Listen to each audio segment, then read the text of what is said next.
Welcome back to the Where Do Gays Retire podcast, and I'm Mark Goldstein, your host. Today, we're going to talk about walkability. Can you retire without a car? Something to think about. Walkability is something I think about a lot. I've lived both sides of it. New York City, where you don't even think about owning a car, and Phoenix, where sidewalks sometimes just end in a cactus. But I've also lived in places that taught me the pain of car dependency. When I lived in Stamford, Connecticut, there were pockets of walkability, but step outside downtown and you felt stranded if you didn't have wheels. And then there's Apollo Beach, Florida, where I lived. Forget it. That's where I actually had to go out and buy a car just to function, to get to work, do short errands, even to grab a quart of milk, which I really don't drink much of. I couldn't rely on walking. Everything was built around cars, not people. I felt like I'd lost a kind of freedom I've taken for granted in New York. Those experiences really stuck with me. They showed me how much walkability, or the lack of it, shapes daily life. It's not just about sidewalks. It's about independence, community, and even dignity as we age. So today I want to ask, can you retire without a car? And if so, where in the world makes that lifestyle easy or even enjoyable? So what's so important about walkability in retirement? I'll give you three big reasons. Number one is health. Walking builds exercise right into your life. You don't need to hit the treadmill when your bakery, pharmacy, and wine shop are all on foot. Walking is the treadmill that actually takes you somewhere worth going. And besides health, think about social life. You meet people when you're on the street. Behind the wheel, the only connection you make is honking at someone when you cut them off or when they cut you off. But when you're walking, you bump into neighbors, shopkeepers, maybe even someone carrying a baguette, and they'll share. Also, money. Think about money in your budget in retirement. Cars eat retirement budgets alive. The AAA says the average American spends over $10,000 a year just to own and operate one car. That's one. If you have a two-car family, double that. And it's just not the big things like insurance or monthly payments. It's all those little things that really add up. Gas prices, they go up and down, but lately they're more up than down. Oil changes every few months, new tires every few years. None of that is cheap. And then there is the surprise expenses that come out of nowhere. Just the other week, we had to replace our car battery and our air filter. And boom, there goes a few $100s, more than a few. So, all right, it's like death by 1,000 cuts. And if you think about what money can do, an extra vacation, a better apartment, dinners out, padding your retirement savings, suddenly a car starts to look less like freedom and more like a money pit on wheels. For retirees especially, every dollar counts. Being able to ditch the car and walk or take transit isn't just about lifestyle. It's about protecting your wallet. Okay, so now we ask, which U.S. cities are truly walkable? America didn't exactly build itself for pedestrians, but there are some bright spots. Example, New York City, where I grew up. I actually grew up in Brooklyn, but New York City, Manhattan, it's like the ultimate car-free city. There's subways, there's taxis, there's Ubers, you name it. The downside, your retirement account might vanish faster than a bagel at brunch, because it is quite pricey there as well. All right, Boston. It's compact and historic with plenty of characters. Well, the winters, less charming when you're trudging through slush and snow. Philadelphia, Center City and the neighborhood are pedestrians' dream. Philly is a great place to walk. Plus, cheesesteaks cancels out all of that exercise. San Francisco, rainbow flags everywhere, great transit, but your mortgage may require its own GoFundMe page. Chicago. On paper, Chicago is walkable and it has great transit. The L system gets you everywhere. Neighborhoods like the Loop, Lakeview, and Andersonville are terrific for walking an LGBTQ plus life. But come January, walking here feels less like retirement and more like a Navy SEAL training. The Windy City nickname isn't about politics. It's about your face freezing off on the way to Walgreens. Seattle, another very walkable city if you stay central. Capitol Hill is a dream, LGBTQ plus friendly, lively, and you can live car free. The hills will give you good calves of steel, and the rain will give you a collection of umbrellas that you never knew you needed. Outside the core, though, it gets more car heavy. But while visiting Seattle, we walked everywhere, so it was pretty pedestrian friendly, and they did have their subway system. So where are the LGBTQ plus walkable hotspots? One, Wilton Manors, Florida. Okay, it's a neighborhood where you can walk from bar to Rosie's for brunch to your friend's pool. It's paradise, but you still need a car for your Target runs. You might be able to get away with going to Publix up the street and carrying groceries back to your house, but still, you don't want to be doing that in the hot, humid weather as well. So you might need a car. Asbury Park, New Jersey. It's a funky, beachy, artsy town. You can walk from the boardwalk to drag bingo without breaking a sweat. How about Providence, Rhode Island? It's like a mini Boston, but cheaper and friendlier. Great art scene, all pretty much walkable. And then there's one of my favorites. There's Provincetown, Massachusetts, P-Town, the granddaddy of all LGBTQ plus walkable havens. The entire town is basically one long, fabulous street lined with bars, shops, and art galleries. No car is needed. A bike or your own 2 feet are all it takes. Owning a car in Provincetown is probably more of a hassle than a help. You walk to the beach, you walk to dinner, you walk home on the flights after a drag show. That's retirement done right. They know how to do it in P-Town. And, but P-Town, a little on the expensive side as well. So in Phoenix, I once decided to walk to the grocery store. By the time I got there, I was basically a raisin.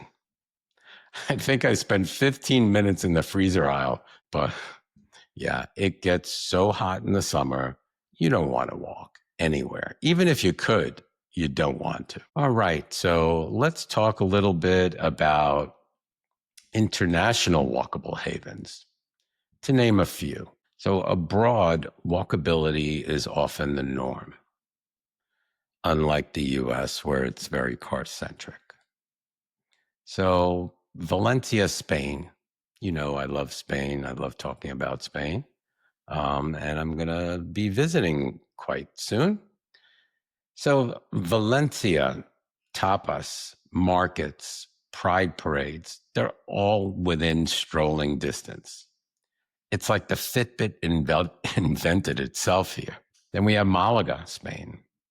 It's a compact historic center, pedestrian-friendly streets, no cars in the city center, beach access, everything within reach. A tapas crawl here is basically a cardio workout. So pretty much all the larger cities in Spain are generally the same as far as fantastic walkability, not to mention fantastic transportation options. So again, in both Valencia and Malaga, you have trains, and you also have buses to get you from place to place if you can't walk.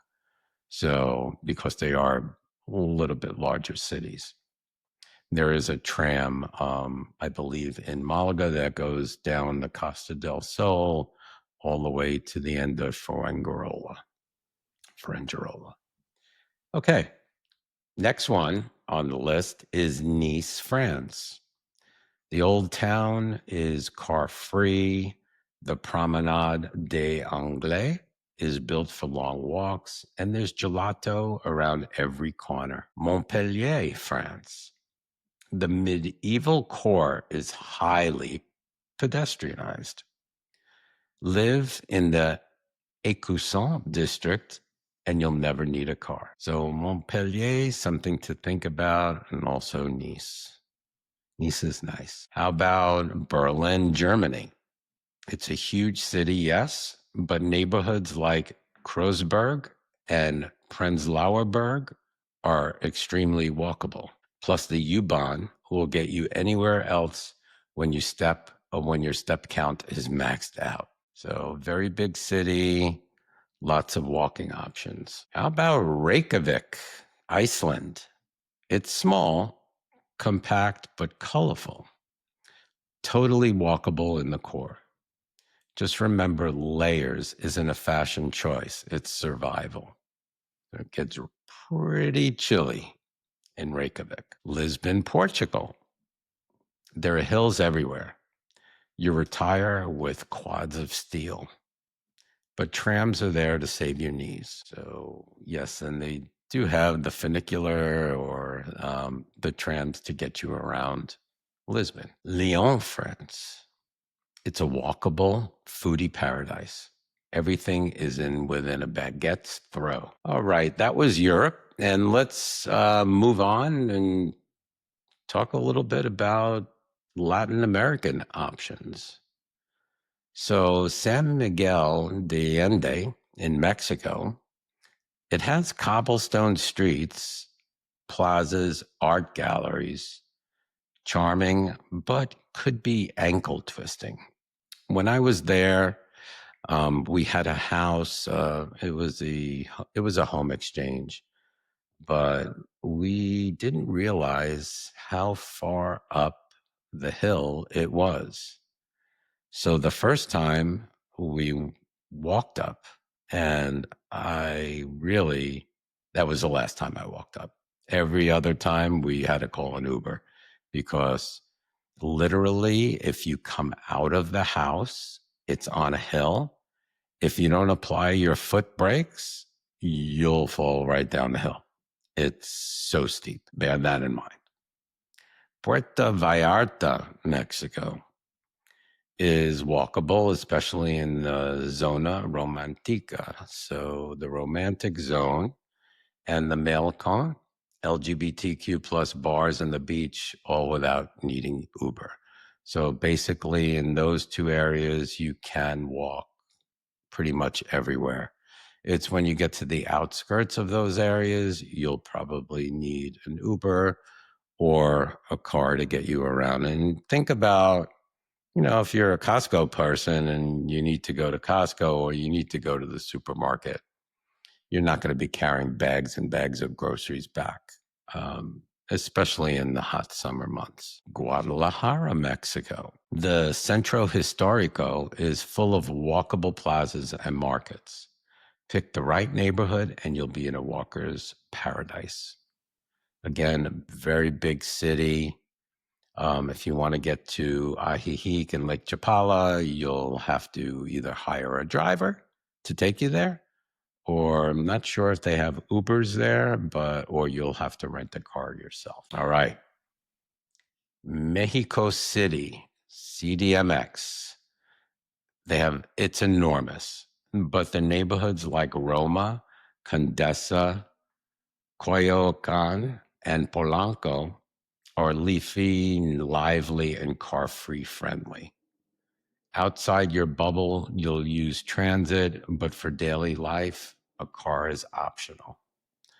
So let me tell you also about my experience there. So we walked everywhere pretty much in Mexico City. It is a huge city. You can't walk from one part to another, really. You're pretty much in that area or the adjacent areas the most. We did take a walk to a restaurant, and I think it took us an hour to get there on foot, but we were exploring, and that was kind of fun. But you don't want to do that on a daily basis. Also, they have buses, and I believe they're not air conditioned. And because it seemed like all the windows were down and people looked like they were packed like sardines. So I would not, go and travel those buses. Again, if you lived there and got used to it, I'm sure you would, because those buses were absolutely packed by locals. Okay. So in Valencia, I can walk from the old town to the beach, grab tapas, and see a parade all in the same day. In Phoenix, if I tried that, I'd need 3 Ubers, a gallon of Gatorade, and maybe divine intervention, because I would bake out there. Let's talk about some trade-offs. What's the downside of walkable retirement living? A few things. Costs. Walkable neighborhoods can be prime real estate. Now, this is depending upon where you are. For instance, New York City, walkable pretty much everywhere. And they have great transportation. They have the subway system, buses, but it is very expensive. Developers know what they've got. Climate, fantastic until it's 105, 110 degrees and you're trudging through sleet. So you want to think about that too. If it's walkable and you're in a hot climate like Phoenix, we'll take a look at Phoenix. I mean, it's not fully walkable, but you can walk somewhat, but you don't want to walk out your door in 105 in triple digits. You just don't. The same goes true if, you're in a place that's cold and snowy and that's walkable, like Chicago. Why would I ever want to go out in the winter and walk from place to place with, that frozen wind in my face? I just would. Anyway, that's me. Maybe you. So, accessibility. Cobblestones look very romantic in pictures. In real life, they're trip hazards in disguise. And I'm kind of a klutz myself. Like, I trip and fall if I jog, and I won't jog on cobblestones. It's just something that you don't do. So think about that too, especially as we get older. We really don't want to be walking on cobblestones. If we could avoid it, we will. So how do I figure out if a place is actually walkable? Number one, do your homework. Walk scores tell us if you're in a walker's paradise or in a suburban desert. So also transit and bike scores are out there and available. They'll tell you if you've got backup options, if there's subways, buses. Apps like Move It or City Mapper make car-free life easier. Google grocery stores near your Airbnb address. If the closest one is 30 minutes by Uber, that's not retirement. That's survival training. Do you really want to be driving everywhere in your retirement or walking everywhere? That's up to you. It's personal preference. So what's it like personally living with and without cars? In New York City, I didn't need one. Everything I needed was a short walk, subway ride away. There's a Starbucks on every block, maybe even two Starbucks on every block. I logged more steps than my Fitbit at Pride. In Phoenix, sidewalks sometimes end in dirt. I once tried to walk to a Walgreens and felt like I was auditioning for Survivor. So you know how hot it may get. And think about a Waymo. You know what Waymo is? If you don't know what Waymo is a car that's driverless, that everything is computerized and picks you up. You tell it where to pick you up on your app. It comes usually to the minute. It'll tell you on time, and hopefully it'll get to your destination. So think about a Waymo at 3:30 a.m. in the morning. I was praying my Waymo would actually show up and get me to the airport. The car wasn't lost, but I nearly was standing outside in the dark, squinting like, is that my ride or a ghost? So, yeah, you have to just, if you know Waymo, it could be a gift as well. It's kind of fun. So Provincetown Summers, if you've ever been, you know the magic. You walk down Commercial Street, stop for drinks, browse art galleries, catch a drag show, and end the night walking home under the lights. It's like the entire town was designed by and for LGBTQ retirees who hate parking meters. Spain scouting trips. In Valencia and Malaga, everything is charming and car free. It's like Disneyland's for grown-ups. Instead of churros, you get tapas. And instead of Mickey Mouse, you get Spanish bartenders who flirt back. Let's look ahead. The future of walkable retirement. Is the US catching up, really? I would say slowly. Quote unquote, 15-minute cities are the new planning buzzword.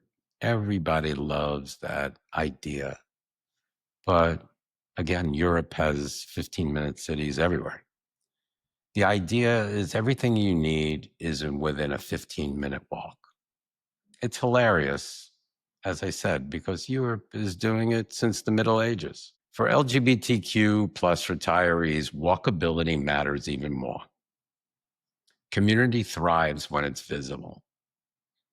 A car-centric suburb with 6 car garages doesn't exactly scream your chosen family. So what's the takeaway with all this? Walkability isn't just sidewalks. It's freedom, it's health, it's connection and lifestyle. Retirement shouldn't be about spending half of your life behind a steering wheel. It should be about strolling to the cafe, bumping into your friends, and living where life happens at eye level. So I want to hear from you. What's your dream walkable city? Can you retire without a car? Share your stories in the Facebook group, Where Do Gays Retire, or even on lgbtqseniors.com. Let's crowdsource the ultimate list of car-free retirement havens. I hope you found this enjoyable and somewhat educational, because in reality, walkability in retirement is so important. And it's important to me, the city boy who grew up in a city. And what I feel and take away from this, it's all about community and health. So when you're retired, you need both. Very important. I leave you with that, and we'll see you on the next one. Bye-bye.